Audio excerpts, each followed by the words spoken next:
Assalamualaikum warahmatullahi wabarakatuh.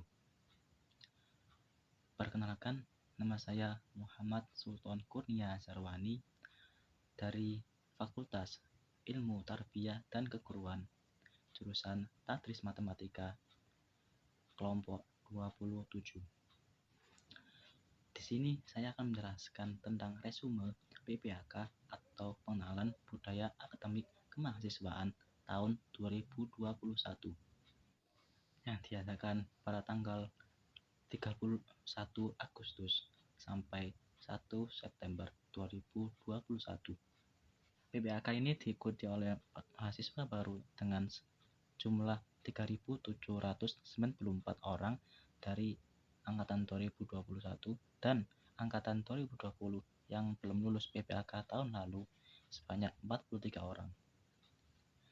Tahun ini mahasiswa baru tersebut terbagi menjadi 7 fakultas yang berbeda, yakni di Fakultas Ilmu Tarbiyah dan Keguruan sebanyak 963 mahasiswa, Fakultas Syariah sebanyak 596 mahasiswa, Fakultas Humaniora sebanyak 402 mahasiswa, Fakultas Psikologi sebanyak 259 mahasiswa, Fakultas Ekonomi sebanyak 579 mahasiswa, Fakultas Saintek sebanyak 811 siswa, dan Fakultas Kesehatan dan Ilmu Kedokteran sebanyak 180 mahasiswa.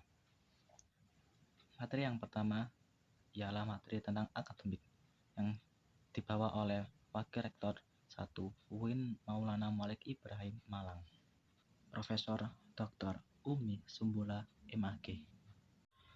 Ibu Umi menjelaskan tentang bahwa UIN Maulana Malik Ibrahim Malang terdiri atas 7 fakultas, yakni ada Fakultas Psikologi, ada Fakultas Humaniora, ada Fakultas Syariah, ada Fakultas Ekonomi, ada Fakultas Saintek, dan Fakultas Tarbiyah. Kini UIN Maulana Malik Ibrahim sedang berada di tahap pengakuan internasional dan reputasi internasional. Oleh karena itu, UIN Maulana Malik Ibrahim sedang memperbanyak event internasional, mahasiswa abroad, program studi internasional, dan lain-lain. Upaya internasionalisasi dilakukan dengan mendorong para dosen dan mahasiswa untuk membuat jurnal internasional. Mahasiswa diwajibkan untuk riset dan mempublish jurnal nasional atau internasional sebagai tugas akhir untuk menaikkan predikat kampus. UIN Maulana Malik Ibrahim Malang memadukan pengetahuan umum dan agama untuk membentuk karakter melalui Ma'had Al-Jami'ah selama 1 tahun. UIN Maulana Malik Ibrahim juga memiliki beberapa fasilitas yang menaungi mahasiswanya seperti lembaga bahasa di mana ada bahasa Inggris, Arab, dan Mandarin. Rumah moderasi agama yang bertujuan untuk membentuk para pemuda moderat cinta bangsa dan peduli Indonesia tangguh. Dan juga perpustakaan yang menyediakan jurnal-jurnal dan karya ilmiah. Perkuliahan berlangsung selama 8 semester dengan 150 sampai 160 SKS dengan penelitian sebagai pengabdian masyarakat, dengan mata kuliah profesi, dengan penelitian baik itu penelitian tugas-tugas akhir atau riset yang lain, dengan PKL atau praktek kerja lapangan, dan juga KKM hingga wisuda. Kuliah pengembangan kepribadian adalah mata kuliah yang membedakan UIN Maulana Malik Ibrahim dengan UIN atau YIN yang lainnya. Karena mata kuliah tersebut adalah ciri khas UIN Maulana Malik Ibrahim. Ada mata kuliah lain seperti mata kuliah dasar, mata kuliah agama, mata kuliah bahasa seperti bahasa Inggris, bahasa Arab, dan lain sebagainya. Dan mata kuliah filsafat dan mata kuliah fakultas yang membedakan antara fakultas yang satu dengan yang lain dan matkul program studi yang membedakan antara prodi. Pada tahun 2021 ini, pembelajaran dilakukan secara daring melalui platform Zoom, Gmail, dan e-learning serta lain sebagainya. Kemudian untuk sistem siakat, mahasiswa baru telah dipakaikan berupa 1 semester. Sedangkan untuk semester 2-nya dan sampai ke seterusnya diambil secara mandiri dengan berkonsultasi dengan DPA atau dosen penasihat akademik. Perkuliahan tahun 2021 dimulai pada tanggal 6 September sampai akhir bulan Desember dengan melalui TS dan UAS. Setelah UAS, mahasiswa akan mendapatkan HS atau kartu hasil studi, di mana di sana tertera IPK atau indeks predikat kumulatif. IPK berpengaruh terhadap SKS. Semakin kecil IPK, semakin sedikit pula kita dapat mengambil SKS. Dan semakin besar IPK kita, maka semakin besar pula kita dapat mengambil jumlah SKS untuk dapat segera lulus. Mahasiswa UIN Maulana Malik Ibrahim diharapkan aktif dan dapat menjadi manusia yang bermanfaat. Materi yang kedua oleh Dr. Haji Ahmad Fattah Yasin, MAG. Beliau mengatakan bahwa kita adalah the best human material. Mahasiswa baru harus mengupayakan diri baik secara mental dan spiritual dalam mengikuti perkuliahan di UIN Maulana Malik Ibrahim. Orang yang memiliki mental spiritual memiliki 3 karakter, yaitu 1. Berpikir ilmiah. Mahasiswa baru harus melandasi pikiran dengan pengetahuan umum dan agama. Yang kedua, berperilaku Islam atau berperilaku Islami dengan cara tampil dengan style yang khas UIN Maulana Malik Ibrahim, yakni berpakaian Islami dan tidak berambut gondrong serta berbicara sopan dan seterusnya. Menjadi mahasiswa yang kreatif dan terampil dalam bermasyarakat. Selanjutnya, UKM adalah wadah untuk memenuhi bakat mahasiswa. Jelaskan, jika akan lulus, mahasiswa dituntut untuk mengumpulkan SKKM atau Satuan Kredit Kegiatan Mahasiswa yang akan ditugas di SKPI atau Surat Keterangan Pendamping Ijazah. Hal ini didapat dari kegiatan non-akademik dengan skor minimal 290 poin.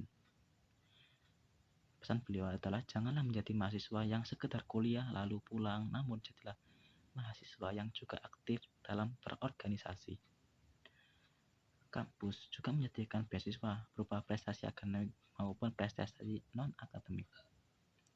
Jika ingin menyampaikan aspirasi mahasiswa, bisa menyampaikannya melalui SEMA, DEMA, HMPS, atau HMJ. UIN Maulana Malik Ibrahim juga memiliki akselerasi. Jadi saat semester 7 diperbolehkan mahasiswa untuk mengambil S2, namun dengan syarat dan seleksi yang cukup ketat.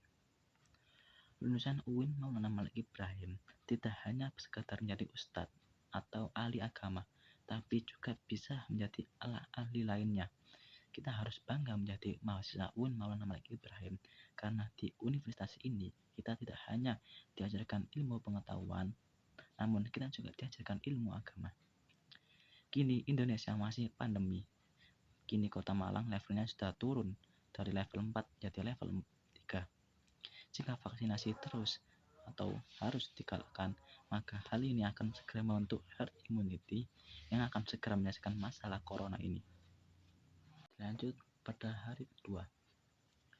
Materi yang pertama ialah tema atau Dewan Eksekutif Mahasiswa yang diketuai oleh Farhan Hadi Murosadi dari jurusan Farmasi Fakultas Ilmu Kedokteran dan Kesehatan, dengan wakil Ahmad Fawaid dari jurusan Psikologi Fakultas Psikologi. DEMA merupakan organisasi intrakampus atau OMIK yang merupakan lembaga eksekutif mahasiswa di level universitas.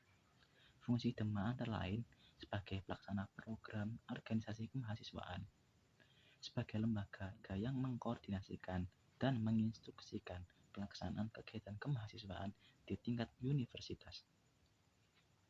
Tugas DEMA ialah melaksanakan program kerja organisasi yang sudah disepakati dengan Senat Mahasiswa atau SEMA Universitas, mengkomunikasikan dan menginformasikan kegiatan kemahasiswaan di tingkat universitas, melaksanakan koordinasi dan sinkronisasi kegiatan kemahasiswaan.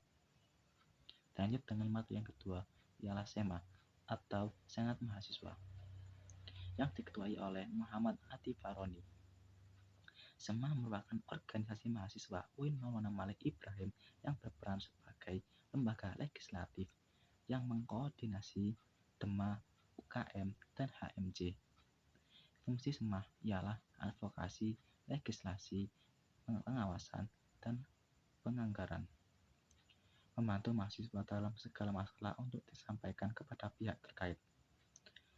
Tugas SEMA antara lain mengawasi dan mengontrol DEMA universitas, memberikan persetujuan setiap kegiatan yang akan dilaksanakan oleh DEMA universitas, memberikan pengesahan setiap laporan pertanggungjawaban setelah selesai agenda tersebut, memfasilitasi aspirasi mahasiswa UIN Maulana Malik Ibrahim kan kepada pihak-pihak yang bersangkutan, mengawasi setiap kebijakan dan keputusan yang diambil oleh DEMA universitas, merancang dan menetapkan aturan organisasi di UIN Maulana Malik Ibrahim, pengesahan pengaturan DEMA universitas dengan melaksanakan kebijakan organisasi kemahasiswaan.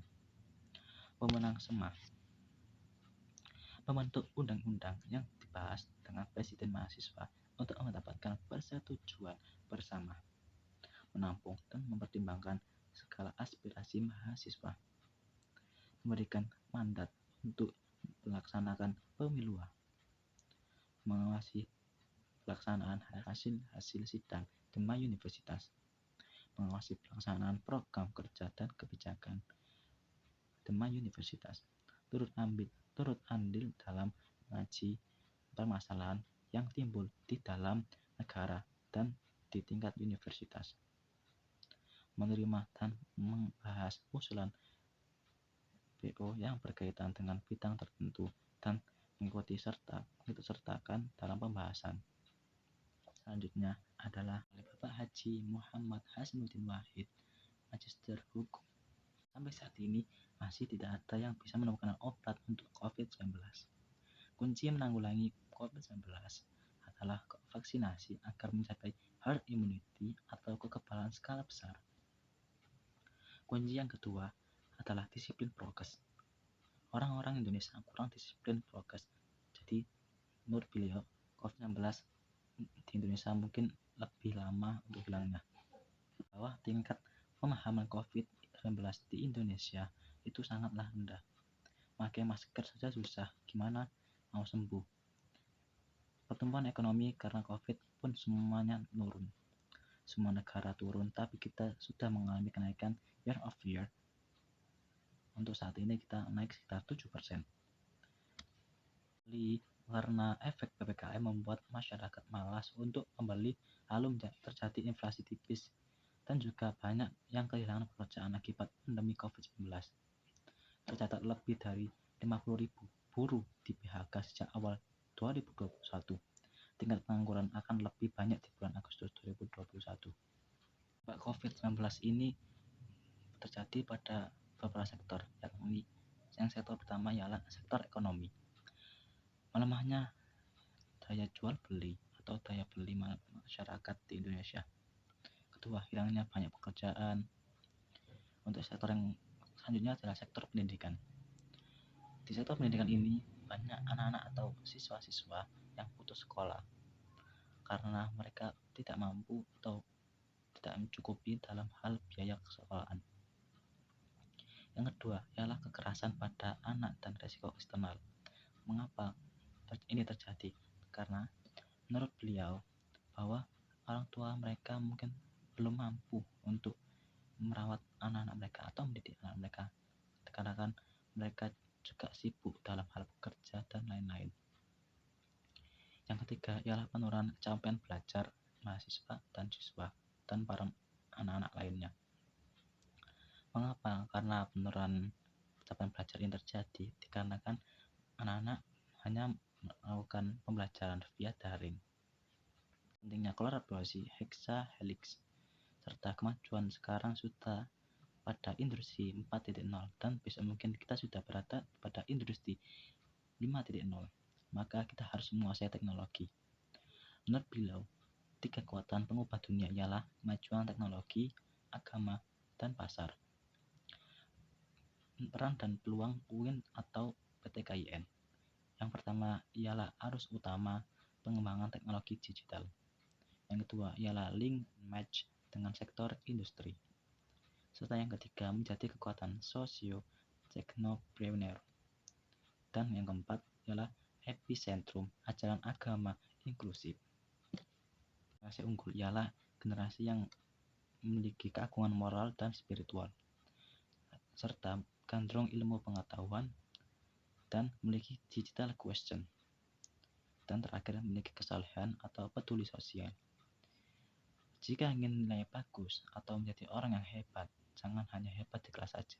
Jadilah mahasiswa atau yang intra kampus dan juga ekstra kampus. Haji Basri, MA PhD.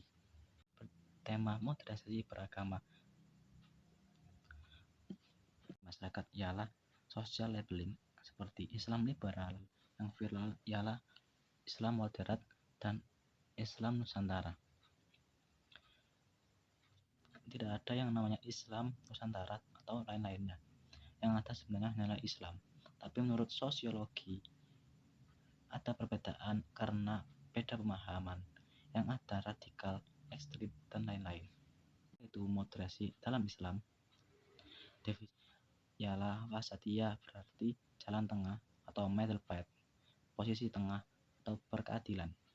Secara terminologis, pemahaman praktek keagamaan yang menjunjung tinggi toleransi atau kesetaraan keberagaman dengan berpijak pada prinsip tawazun antara resiko atau logika serta teks atau konteks.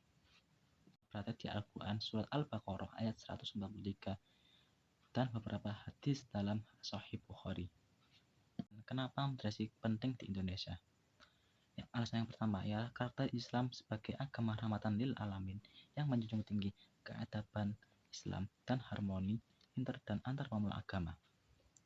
Alasan yang kedua ialah historis Islam di Indonesia. Islam di Indonesia masuk dengan jalur perdagangan, tidak dengan jalur peperangan, yang lekat dengan kesatuan dan harmoni. Dan alasan terakhir ialah ideologi bangsa ialah Pancasila dan moto bangsa ialah Bhinneka Tunggal Ika. Terkait dengan Timur Tengah dan politik global, baik secara langsung atau tidak, dapat mempengaruhi pemahaman dan sikap keberagaman masyarakat Indonesia serta mengganggu agenda moderasi Islam seperti konflik Palestina vs Israel, aliansi politik Arab Amerika, oil atau perminyakan, politik despotisme, dan hipokrasi. Menurut beliau, plan mahasiswa UIN Maulana Malik Ibrahim ialah mahasiswa harus memerankan diri sebagai agen of change dalam menguatkan dan mendesimisasi agenda moderasi. Mahasiswa harus mengedepankan kepentingan kebangsaan dan keagamaan yang sesuai dengan prinsip moderasi. Serta mahasiswa UIN Maulana Malik Ibrahim harus cerdas akademis, religius, dan kebinekaan. Sekian, terima kasih. Wassalamualaikum warahmatullahi wabarakatuh.